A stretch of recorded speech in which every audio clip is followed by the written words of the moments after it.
வேடசந்தூர் அருகே சிறுமியை நிலா பெண்ணாக தேர்ந்தெடுத்து விடிய விடிய வினோத வழிபாடு செய்த கிராம மக்கள். நூற்றாண்டுகளாக தொடரும் ஐதீகம். திண்டுக்கல் மாவட்டம் வேடசந்தூர் அருகே தேவிநாயக்கன்பட்டி கிராமம் உள்ளது.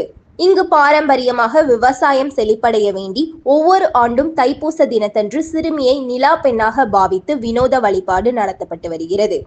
அதன்படி கடந்த வாரம் ஊரில் உள்ள சிறுமிகளில் இருந்து 8 நாள் வழிபாட்டில் இரவு முழுவதும் தூங்காமல் விழித்திருந்த அந்த கிராமத்தை சேர்ந்த ஆனந்தன் தமிழ்ச்செல்வி தம்பதியின் 13 வயது மகள் தீக்ஷா என்ற சிறுமி நிலா பெண்ணாக தேர்ந்தெடுக்கப்பட்டாள். இதைத் தொடர்ந்து நிலா பெண்ணாக தேர்வு செய்த தீக்ஷாவை கிராம மக்கள் ஊர் எல்லையில் உள்ள சரளிமலைக்கு அழைத்து சென்று ஆவாரம் பூக்களை கொண்டு அலங்காரம் செய்தனர். அதன் பின்னர் ஆவாரம் பூக்கள் நிரம்பிய கூடையை சுமந்தபடி சிறுமியை ஊர்வலமாக ஊருக்குள் அழைத்து வந்தனர்.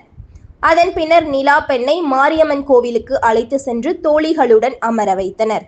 அங்கு பெண்கள் கும்மியடித்து பாட்டு பாடி சிறுமியை சுற்றி வந்தனர். பின்னர் மாசடச்சி அம்மன் கோவிலுக்கு சிறுமியை அழைத்து வந்தனர். அங்கு சிறுமியின் முறை மாமன்கள் சேர்ந்து பச்சை தென்னை மட்டையால் குடிசை அமைத்து அதில் சிறுமியை அமர வைத்து சடங்குகள் செய்தனர்.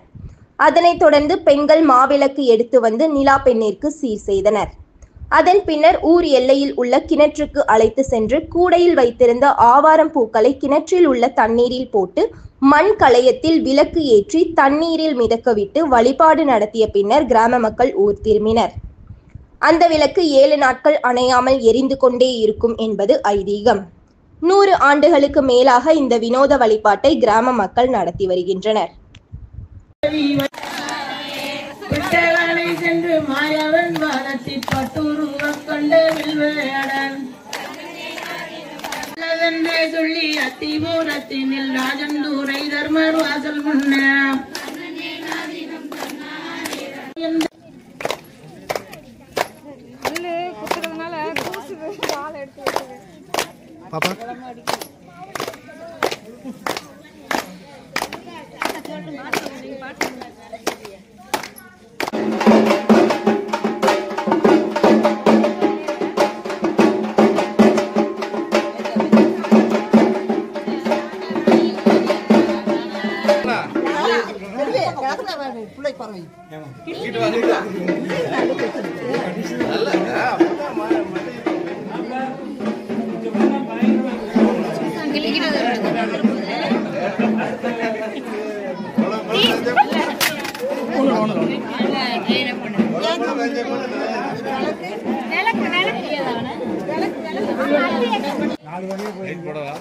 நாலு